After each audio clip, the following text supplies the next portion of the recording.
Good morning दोस्तों, मेरा नाम Sandeep Kumar Reddy from engineers competitive training academy. आज मैं आप लोगों को इंग्लिश ग्रामर जो भी हमने पार्ट डिस्कस किए हैं पार्ट 4, आज हम पार्ट 5 डिस्कस करेंगे, मॉक टेस्ट 5। एक बार आप प्लेलिस्ट में जाइएगा, आपको पूरा का पूरा इन्फॉर्मेशन मिल जाएगा रिगार्डिंग ऑल कॉम्पिटिटिव एग्जामिनेशन के लिए। ये काफ़ी फ़ायदेमंद होगा। चलिए देखते हैं क्या क्या एग्ज़ाम में दिया गया है प्रीवियस ईयर। उस बेस पे मैंने कुछ क्वेश्चंस इंक्लूड किया गया है, देखिएगा। अकम्प्लिश का मीनिंग पूछा गया है। इनिशियली हम लोगों को सिनोनिम्स डिस्कस करेंगे। अकम्प्लिश यानी अबेटर। यहाँ पे आपको याद रखना है, अबेटर वो इंसान होता है जैसे कि किसी इंसान को ऐसे मॉलेस्ट करते हुए देख रहे हैं, तो जो पीछे जो बंदा देख के मतलब उसको सपोर्ट कर रहा है, मतलब जो क्रिमिनल एक्ट करने के लिए वो सपोर्ट कर रहा है, उसको कहते हैं अकम्प्लिश, और इसको अबेटर कहते हैं। और आप लोगों से एक सवाल है, जो जल्लाद होते हैं, जैसे कि जब डेथ सेंटेंस सुनाया जाता है, उसको एक मशीन रहता है वहाँ पे ऐसे खींचता है तो सेम टाइम वो नीचे ओपन हो जाता है, उसको क्या कहते हैं अंग्रेज़ी में? जल्लाद को। चलिए अगला जो सवाल है, अलीजियंस दैट इज़ लॉयल्टी, किसी से लॉयल रहना, सिंसियर रहना। बाकी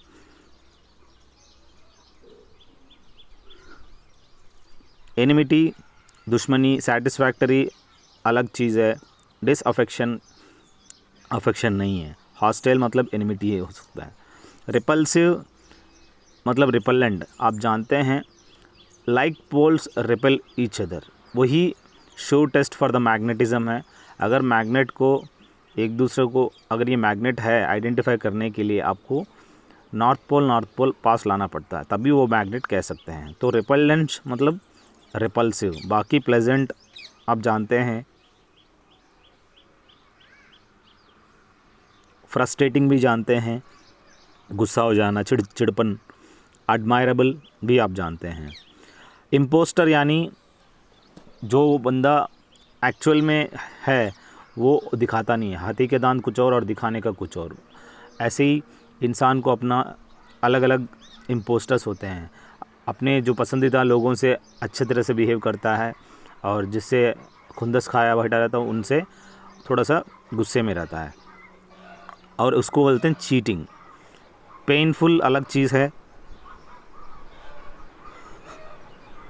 अब्रिज यानी डिस्कनेक्ट, इसमें ये देखिएगा, अब्रिज टू कंडेंस मतलब कंडेंस करना, उसको अब्रिज कहते हैं। बाकी ग्रेसफुल, डिज़ायर और डिस्कनेक्ट तो अलग चीज़ है। अगला देखा जाए एक्सटेम्पोर यानी इम्प्रॉम्प्टू, मतलब आप अभी कोई भी एसएसबी वगैरह के लिए जाते हैं तो वहाँ पे आप देखिएगा किस हिसाब से एक लेक्चर दिया जाएगा, उसको बिना प्रिपरेशन यानी 2-3 मिनट आपको दिया जाएगा प्रिपेयर करने के लिए। तो आपको अपनी जो भी पॉइंट्स है आपको कंपाइल करनी दिमाग में, उसके बाद डिस्कस करनी है। मतलब बिना प्रिपरेशन से आपको बोलना पड़ता है। पेडियाट्रिक्स, जो बच्चों का डॉक्टर होता है उसको पेडियाट्रिक्स कहते हैं। पैट्रिमोनी, मैट्रिमोनी, पा मतलब पापा, मा मतलब मदर। सो यहाँ पे पैट्रिमोनी मतलब जो भी मदर साइड से। टीटोटालर, ये वो इंसान है जो अल्कोहलिक होता है ना, तो अल्कोहलिक का रिलेटेड है।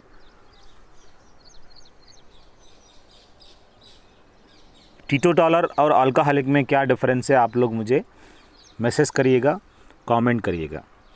लेजिबल यानी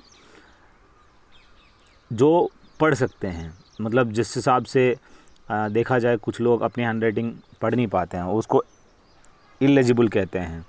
उसको अभी लेजिबल मतलब जो पढ़ सकते हैं। एलिजिबल मतलब कोई भी एग्ज़ाम के लिए अगर आप अप्लाई करते हैं वो एलिजिबल है। आप ये गौर करिएगा, एलिजिबल का जो स्पेलिंग है ये आपसे पूछ सकता है, ELIGIBLE, यानी एलिजिबल यही डबल एल नहीं है, सिंगल एल ही है। इनफ्लेमेबल, यहाँ पे डबल एम है, देखिएगा सब स्पेलिंग्स भी आ सकता है। जो सब्सटेंस, जलने वाले सब्सटेंस, जैसे कि पेट्रोल हो गया, केरोसिन हो गया, पेपर हो गया, ये सब चीज़ें जल जाता है, इनको इनफ्लेमेबल सब्सटेंस कहते हैं।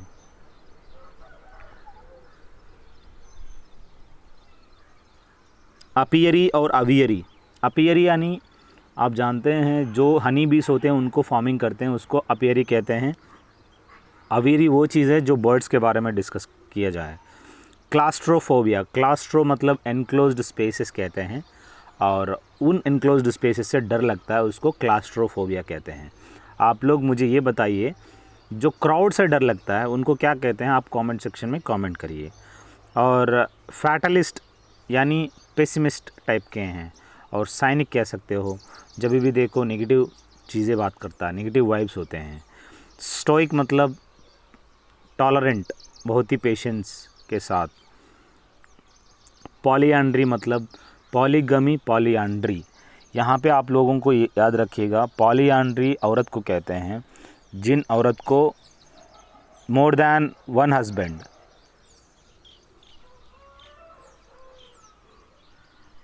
उसको पॉलीएंड्री कहते हैं। और पॉलीगमी मतलब जो मर्द एक से ज़्यादा शादी करता है उसको पॉलीगमी कहते हैं। लिंग्विस्ट, आप जानते हैं लिंग्विस्ट वो इंसान है जो काफ़ी भाषा बोल लेता है, और ऐसा कौन सा इंसान है जिसको 16 लैंग्वेज जानते हैं और वो अच्छे पॉलिटिकल लीडर भी है। और आप लोग मुझे कमेंट सेक्शन में कमेंट करिएगा, काफ़ी इंपॉर्टेंट क्वेश्चन है दोस्त।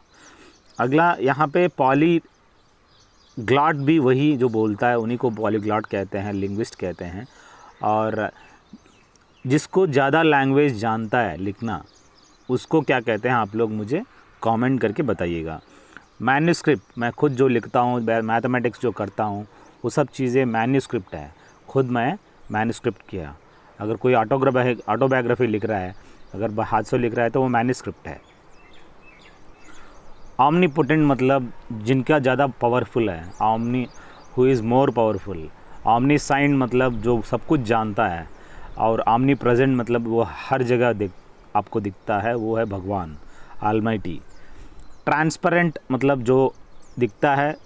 ट्रांसलूसेंट मतलब जैसे कोई ऑयली पेपर है उसके थ्रू अगर हम लाइट देखते हैं उसको ट्रांसलूसेंट कहते हैं। और ओपेक ऑब्जेक्ट्स वो होते हैं जो बिल्कुल नहीं दिखता अपोजिट साइड क्या है, उसको ओपेक कहते हैं। बाकी मेटर आप जानते हैं जो देश के लिए जान दे देता है उसको मेटर कहते हैं। आप लोग मुझे कमेंट सेक्शन में कमेंट करके बताइए मेटर्स डे कब मनाया जाता है। पैट्रियट, आप जानते हैं देश के लिए जान देने वाला, चाहे सोल्जर हो चाहे कॉमन इंसान हो। ट्रेटर मतलब गद्दार, देश की गद्दारी करना, देश के अगेंस्ट कुछ अलग करना, जैसे कि बॉम्ब लगाना और देश को अगेंस्ट नारे लगाना, ये सब गद्दार है। अधीस्ट मतलब जो भगवान पे बिलीव नहीं करते हैं उसको अधीस्ट कहते हैं। जिसको बिलीव है उसको दीस्ट, THIES, दीस्ट कहते हैं। जैसे रिलीजियस स्पिरिचुअल जो भी पुजारी है सब दीस्ट है। मैट्रिमोनी ये एक रिलेशनशिप है शादी करने के लिए और उसके बाद मैट्रिमोनियल लाइफ जीने के लिए। विडोवर, आप जानते हैं हस्बैंड उनका डेथ हो गया, उस औरत को क्या कहते हैं, विडो कहते हैं। विडोवर उस बंदे को कहते हैं विडोवर। एनुअल मतलब साल में एक बार आता है। बाय एनुअल क्या होता है, ट्राई एनुअल क्या होता है, अलग अलग आपको याद रखना चाहिए। एफिमिनेट, जैसे कि आप देख सकते हो राइट साइड में किस हिसाब से उसकी जो क्वालिटीज़ है एक लड़की की तरह है, उसको कहते हैं एफिमिनेट।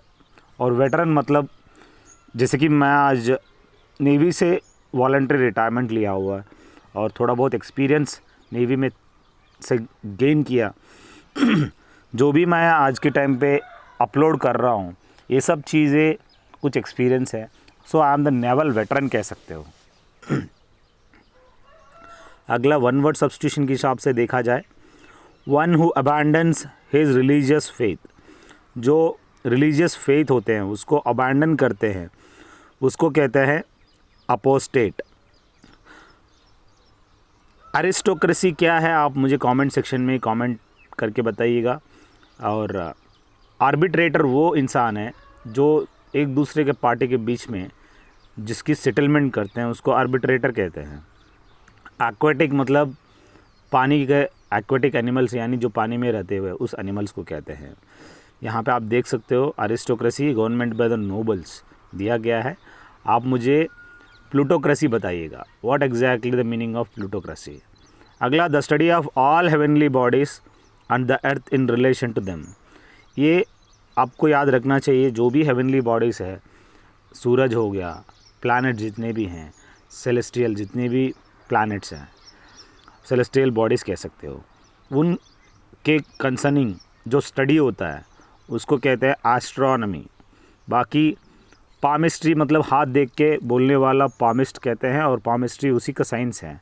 आर्कियोलॉजी यानी आर.डी. बनर्जी आप जानते हैं, इंडस वैली सिविलाइजेशन को जिसने खोज किया था, पूरा गड्ढा खोद के और पूरा वो सब करके हुए, जो आर्कियोलॉजिस्ट कहते हैं आर.डी. बनर्जी, जो 1922 में जो किया था। ये सब चीज़ें आपको याद रखना है। एस्ट्रोलॉजी आप जानते हैं, सुबह सुबह न्यूज़ में सुबह सुबह पढ़ते रहते हैं एस्ट्रोलॉजी। आज एक्वेरियस में ये है, आज स्कॉर्पियो में ये है, ये सब चीज़ें एस्ट्रोलॉजिकल डिपार्टमेंट का काम है। Living for years and years, जैसे कि जो रिवर्स होते हैं, हिमालयन से पिघल के गंगा रिवर बहती रहती है, ये 24 घंटा आप देख सकते हो। आप कोई भी जगह आप देखे हो, इस हिसाब से पेरेनियल रिवर्स होते हैं। ये पेरेनियल यानी लिविंग फॉर ईयर्स मतलब कंटिन्यूस आते रहते हैं। बाकी एनुअल मतलब साल में एक बार होने वाला। और पेनियल क्या है, आप लोग मुझे कमेंट करिएगा। नेचुरलिस्ट, जैसे कि आप नेचर को इस हिसाब से केयर करते हैं और उसको नेचुरलिस्ट कहते हैं। अगला जो है अफर्मेशन, मतलब किसी चीज़ को बोलना कि हाँ ये एस करके बोलना, मतलब कन्फर्मेशन देना, डिक्लेरेशन देना। उसको अपोजिट यहाँ पे हम लोग अभी पूरा अपोजिट देखेंगे, एंटोनिम। तो वो क्या है, डिनायल। रिफ्यूज़ल भी कह सकते हैं, पर यहाँ डिनायल जो है ठीक बैठता है। आप लोगों को ये याद रखना चाहिए, अफर्मेशन कोई भी चीज़ होता है उसको एग्जैक्ट जो होता है डिनाई करना। बाकी ऑब्स्ट्रक्शन तो किसी को बीच में रुकावट आना, और अपोजिशन भी होता है अलग अलग, लेकिन denial is the best one. और कर्टेल मतलब यहाँ पे आप लोगों को याद रखना चाहिए, लिमिट और रिस्ट्रेन, इसको कहते हैं कर्टेल। किसी चीज़ को कट करना मतलब उसका अपोजिट है कंटिन्यू करना। प्रूडेंट यानी जुडिशियस और प्रैक्टिकल, ये आप लोगों को याद रखिएगा। जो भी प्रूडेंट मतलब प्रैक्टिकल होता है, और जुडिशियस इसका अपोजिट है अनवाइज, मतलब वो इडियाटिक टाइप के हैं, और अनवाइज है ज़्यादा दिमाग नहीं है, वाइज नहीं है। डिस्पाइज मतलब यहाँ पे हेट और स्कॉर्न होता है, उसका ठीक अपोजिट एडमायर होता है। अगला ग्रूसम यानी हॉरिबल या शॉकिंग कह सकते हो, और इसका आप लोग मुझे आंसर बताइएगा। आप राइट साइड जो पिक्चर है उसको आप देख सकते हैं, इनमें क्या क्या दिया गया, और उसके हिसाब से आप लोग देखा जाए। Delightful, pleasant, pleasing, attractive, beautiful, और this are all the meanings, you can directly go through them. What exactly the answer आप लोग मुझे बताइएगा। सो ग्रूसम यानी आपका अपोजिट बताना है, हॉरिबल का या शॉकिंग का। अगला जो है, मैं आपसे रिक्वेस्ट करूँगा कि आप ज़रूर शेयर करिएगा, और आप इवन डिफेंस ICT में ज्वाइन हो सकते हैं। आप लोग पक्का लाइक करिएगा इस वीडियो को। अगर लाइक नहीं करोगे ना तो कोई फ़ायदा नहीं है, क्योंकि मुझे लाइक करने से ही थोड़ा बहुत फ़ायदा होगा, वरना मुझे कोई फ़ायदा नहीं है। आप लोग इसको शेयर करें या ना करें, एटलीस्ट लाइक ज़रूर करिएगा। और 800 से ज़्यादा आपको क्वेश्चन पेपर मिलेगा, अलग अलग एग्ज़ाम्स के लिए काफ़ी फ़ायदेमंद है। आप लोग प्लीज़ गौर करिएगा। लैंग्वेज मैटर नहीं, आपको कंटेंट मैटर रहेगा, बहुत ही फ़ायदेमंद होगा। तो अगला जो है आपको प्रीपोजिशन बेस्ड है, कुछ क्वेश्चंस हम दिया गया है, देखिएगा। I shall do it with pleasure, जो भी काम है मैं करूँगा विथ प्लेजर करूँगा, मैं कोई टाइम प्रॉब्लम ही नहीं है। I am tired of walking, मैं थक गया हूँ वॉकिंग करके। आई एम टायर्ड ऑफ, मुझे मत बोलो। This is a matter of little importance, it's a matter of small importance guys, don't worry. तो ऐसे करके बोलते हैं। I will do it for all of you, मैं आप सब के लिए करूँगा। I will do it for you guys, so ऐसा कह सकते हो। Nothing will come of nothing, अगर आप कुछ नहीं करोगे तो कुछ भी नहीं मिलेगा। Nothing will come of nothing, so आपको कुछ ना कुछ करना पड़ेगा। अगला प्रीपोजिशन देखा जाए, काफ़ी इम्पॉर्टेंट है, आप लोग प्यार से सुनिएगा। He has been attacked with fever, उसको he is not suffering, he is suffering from fever is okay. Attacked with what? Attacked with a weapon? No, attacked with a fever. The records are not available to us. जो भी records है, they are not available to us, they have not given to us, they are not available to us. The records are not available for scrutiny. The investigation department have not given or not available for scrutiny. Scrutiny यानी investigate करना या उसके through जाना. So they are not available for what? They are not available for scrutinizing purpose. Hydrogen combines with oxygen to form water. हम जानते हैं, नीचे आप देखिएगा किस हिसाब से हाइड्रोजन जो है ऑक्सीजन के साथ मिक्स करके आपको वाटर मॉलिक्यूल फॉर्म हो जाता है. सो जो भी hydrogen that combines with whom? That combines with oxygen. The lorry collided with the car. Lorry collided with what? That is car. The baseball game was cancelled after heavy rain. So obviously after heavy rain only it gets cancelled ना. So that is the reason यहाँ पे cancelled after the heavy rain is the right answer. Next, John found his homework under the bed. उन्होंने अपनी homework जो भी किया था, project जो भी था under the homework under the bed उसको मिला था. बेड के नीचे ही रखेगा ना, ऊपर रखेगा तो दिख जाएगा under the bed only. The children loud the gifts from their grand parents.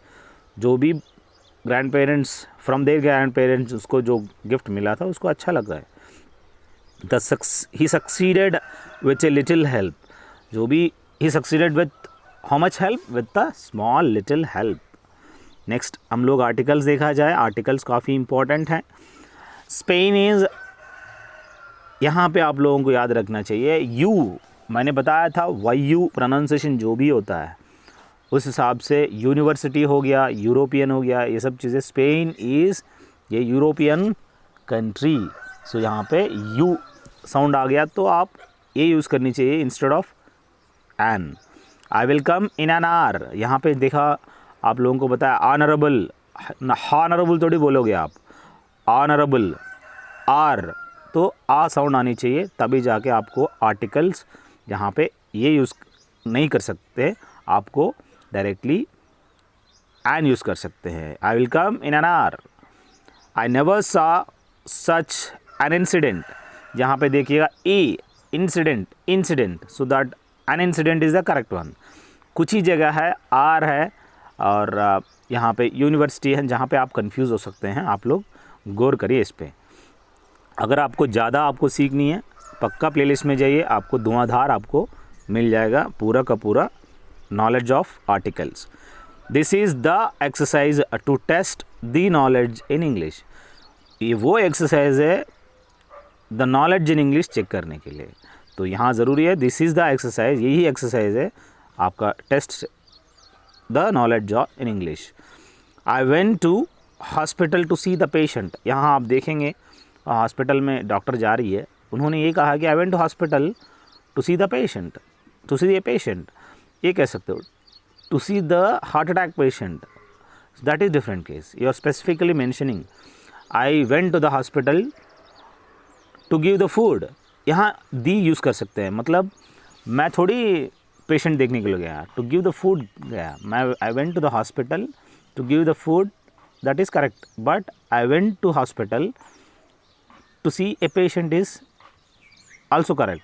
तो आप लोगों को यहाँ याद रखना चाहिए. अगर ये बोलते हैं कि I went to temple to pray the god, यहाँ ये थोड़ी बोलेंगे I went to the temple to pray the god. जिस काम के लिए तुम जा रहे हो उस पर आप स्पेसिफिकली थोड़ी आप मेंशन करें. अगर आप किसी अलग काम के लिए जा रहे हो, हॉस्पिटल जा रहे हो, जैसे कि टेम्पल जा रहा है, I went to the temple to meet someone, ये आप कह सकते हो. वहाँ पे द टेम्पल कह सकते हो क्योंकि आप किस लिए जा रहे हो, टू मीट समवन. थोड़ी ना आप भगवान से मिलने जा रहे हो, भगवान को प्रे करने जा रहे हो, नो. तो आपको टू मीट समवन वो सही है. तो यहाँ पे ये आपको याद रखनी चाहिए. अगर आप किसी रेस्पेक्टिव प्लेस जैसे कि मंदिर में जाते हैं प्रे करने के लिए, हॉस्पिटल में जाते हैं पेशेंट को देखने के लिए, अगर उसी काम के लिए जा रहे हो तो वहाँ पे आपको आर्टिकल नहीं लगेगा. तो यहाँ पे आपको यही चीज़ आपको मैं बताना चाह रहा हूँ. ये सब इम्पॉर्टेंट है दोस्त. Our neighbours have a cat. हमारा नेबर के पास कैट है, ये मतलब वन कैट बोल सकते हैं यहाँ पे. I bought an umbrella to go out in the rain. किसी ने पूछा था हमसे, सर एन अम्ब्रेला आनी चाहिए, दी अम्ब्रेला क्यों नहीं आ रहा है। यहाँ पे मैं यही कहना चाह रहा हूँ कि अगर I bought an umbrella to go out in the rain, मैं छाता लेके आया हूँ to go out in the rain, that is the correct one. But if I say I bought the umbrella which you have given, यहाँ पे वही कहना चाह रहा हूँ कि जो आपने दिया था उसी अम्ब्रेला को मैं लेके आया हूँ। यहाँ पे आप आई बॉट दी अम्ब्रेला कह सकते हैं, ये आप लोग याद रखिएगा। अगला आइडियम्स एंड फ्रेजेस के हिसाब से अगर आप देखा जाए, प्रिवेल ऑन, इसको आप लोग मुझे टेक्स्ट करिए, कमेंट करिएगा, प्रिवेल ऑन का मतलब क्या होता है। बाकी देखा जाए, शो हिम अप मतलब किसी बंदे को एक्सपोज करना, किसी बंदे को बोलना कि मतलब जैसे कि आप कपिल शर्मा शो में क्या करते हैं, वो बंदा पूरा सबको एक्सपोज करता है, मतलब पूरा अपना जो भी है पट्टा चट्टा खोल देता है, तो उसको बोलते हैं एक्सपोज। कवर अप, मेकअप और लूज़ अलग अलग टर्मिनोलॉजी है। ट्रेन अप मतलब एजुकेट, किसी बंदे को ट्रेन करना, you have to train someone up, you have to train your children up, so you have to train up, that means you have to educate them.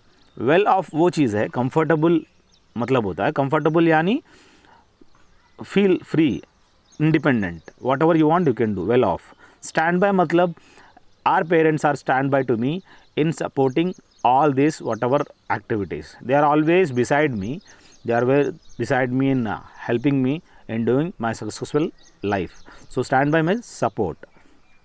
अगला देखा जाए, at arm's length, at arm's length वो चीज़ है to keep at a distance। जैसे कि अगर कोई भी बुरा आदमी है जिसे अगर आपको अगर जज नहीं रहा है, if you even respective of your parents or your wife or husband, whatever the situations, अगर आपको लग रहा है कि आप ठीक नहीं है, then you have to keep at a distance, that is what it is. At sixes and sevens मतलब इन अ डिसऑर्डर मैनर, जब आप जैसे घुसोगे घर में, अगर पूरा इधर उधर अगर सामान गिरा हुआ है तो आपको बुरा लगेगा ना, it's like disorder manner. At sixes and all things are lying sixes and seven. An apple of discord मतलब a cause of quarrel.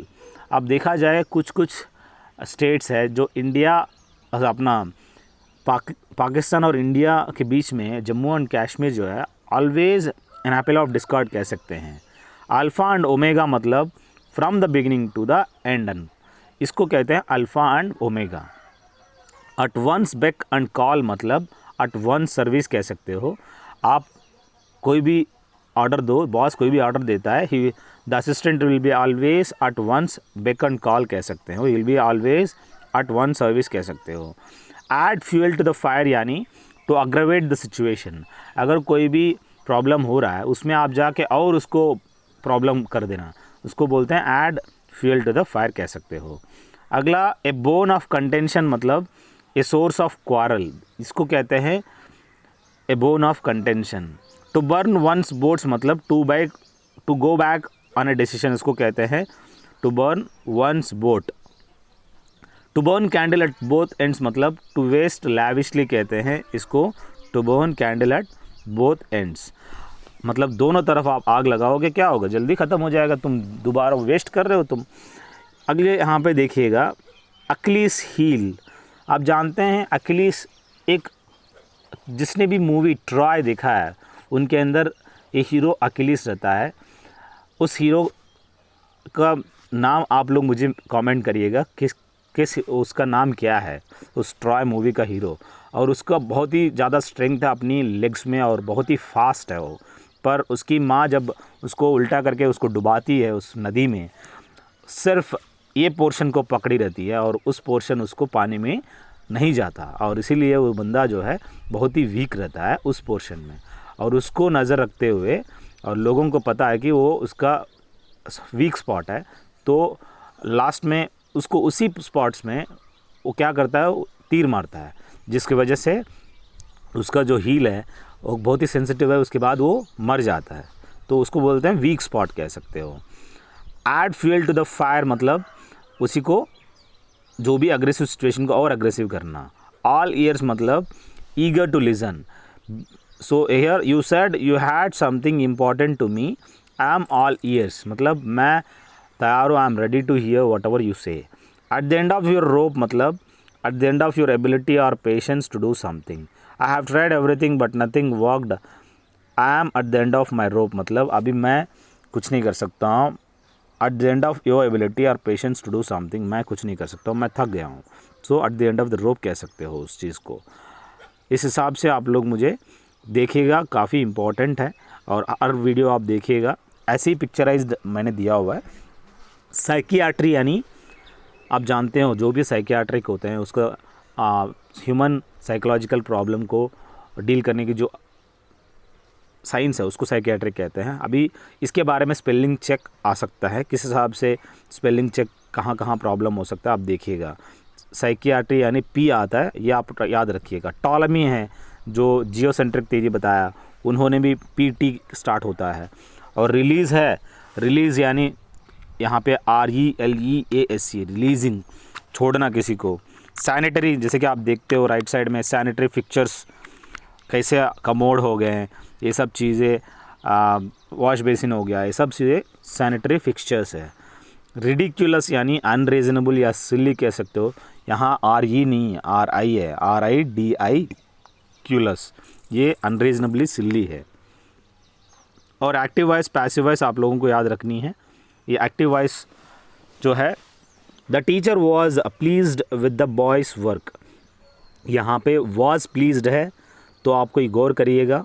The same आपको देखना चाहिए कि ये पैसिव वॉइस में है, ये एक्टिव वॉइस में। कुछ कुछ जो है बाय की ज़रूरत नहीं, हर सेंटेंस में बाय आ गया। कुछ सेंटेंसेस ऐसे होते हैं कि वो ऑलरेडी पैसिव फॉर्म में रहते हैं, तभी आप देखना यहाँ पे वॉज प्लीज्ड अगर आ गया मतलब आप ऑलरेडी पैसिव मोड में हो, तो यहाँ पे एक्टिव मोड लिखना है।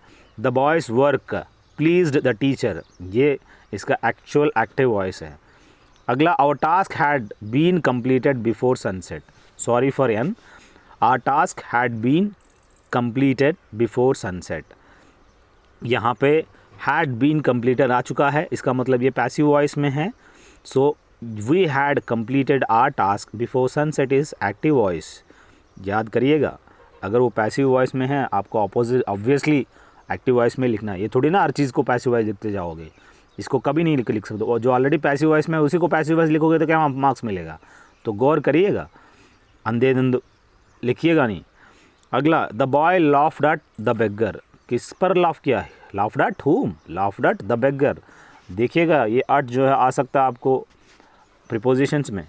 अगला, the beggar was laughed eight by the boy is the right answer, यहाँ पे पैसिव फॉर्म में was laughed eight by the boy is the right answer. They ड्रीव a circle in the morning, यहाँ पे a circle was, ड्रीव जो है V2 form है, उस V2 form को पैसिव वॉइस में क्या लिखते हैं, अगर सिंगुलर है वॉज प्लस V3 लिखना चाहिए, तो a circle was drawn by them in the morning is the right answer. They will demolish the entire block, यहाँ पे ऑब्जेक्ट जो है द एंटायर ब्लॉक है, तो विल को विल भी हो जाएगा, so the entire block will be demolished, that is V3 bye them, ये आपको याद रखिएगा। यहाँ थोड़ी ना दे विल डिमोलिश्ड, नहीं, दे विल डिमोलिश, क्योंकि ये V1 फॉर्म है, आपको पता होनी चाहिए V1 क्या है, V2 क्या है, V3 क्या है, आप लोग प्लेलिस्ट में जाइएगा, वर्ब सेंटेंस में आपको पता चल जाएगा। Sharma was cleaning the house, यहाँ पे वॉज क्लीनिंग दिया गया है, ये एक्टिव फॉर्म में है। पैसिव फॉर्म जो है the house was being cleaned by Sharma is the right answer. I bought a new shirt last week, यहाँ पे लास्ट वीक जो है ऑब्जेक्टिव केस है, last week a new shirt was bought by me, यहाँ पे bot जो है V2 है तो वॉज बॉट आ गया। सो ये आपको इनडायरेक्ट और डायरेक्ट स्पीच में आपको 10 एग्जाम्पल दिया गया, इन सबको आप गौर करिएगा। The plants have watered by the garden, यहाँ पे जो भी गार्डनर है वो क्या किया, पानी दिया प्लांट्स को। Has watered the plants, the children could use the place always, so the place could always be used by children, यहाँ पे देखिएगा कुड के बदले में क्या आ गया, यहाँ पे always could be always be used आ गया, ठीक है। इस हिसाब से आपको सेंटेंसेस याद रखना चाहिए। The said that the earth is round, क्या बोला गया, earth is round, so it was said that, said is V2 form, it was said that the earth was round, तो इज़ क्या हो गया, वॉज हो गया। तो आप लोग गौर करिएगा, ये आपको डायरेक्ट इनडायरेक्ट स्पीच में कुछ हेल्प किया जाएगा। नेक्स्ट जो है कंफ्यूजिंग वर्ड्स है, अटैच, अटैक, ऑटम, हम जानते हैं ऑटम क्या है, स्प्रिंग और ऑटम होता है। वेट और अवेट, कंस्ट्रूज, कंस्ट्रक्ट, कन्फेस, कन्फ्यूज, इनमें कुछ एक्टिव वॉइस है और कुछ पैसिव वॉइस है, पर यहाँ पे डायरेक्ट और इनडायरेक्ट लास्ट में एक दिया गया, कंफ्यूज मत हो जाइएगा। अगला error identification, he has given advises, यहाँ पे जो भी एडवाइस होता है आप याद करिएगा, एडवाइस सी जो है वो नाउन है, एडवाइस एस सी जो है एडवाइज वो दैट इज़ एडजेक्टिव है। तो आप लोग याद करिएगा, like whether it is noun or whether it adverb or adjective, so you have to go through that. Advice is a noun and you please focus on whatever CE and SC. So he has given advice and that is the correct one. The Indian team defeated the English by innings. यहाँ पे English यानी जो nation है that is British, उसके बारे में बताया जा रहा है। So the Indian team defeated the English by an innings आनी चाहिए, क्योंकि आर्टिकल एन ज़रूरी इंसर्ट करनी है। Mathematics are a difficult subject, यानी मैथमेटिक्स यहाँ पे जो है सब्जेक्ट प्लूरल होने के बावजूद भी इज़ सिंगुलर वर्ब आना चाहिए। So mathematics is a good or difficult subject. The jury was divided in this case, यहाँ जूरी जो है ये पूरा एक बैठक होता है 5-6 लोगों का, उसको जूरी कहते हैं। So the jury were divided in this case is the right answer. ऐसे काफ़ी चीज़ें होते हैं, आप लोगों को कलेक्टिव नाउन्स याद रखनी चाहिए। आर्मी हो गया, सो द ट्रूप्स हो गया। The team have not come as yet, या मतलब जो भी टीम है वो अभी आया ही नहीं। सो हैव जो टीम है वो एक टुगेदर लिया गया है, हैज़ करके आनी चाहिए, तो कलेक्टिव टीम है। So the team has not come as yet is the right answer.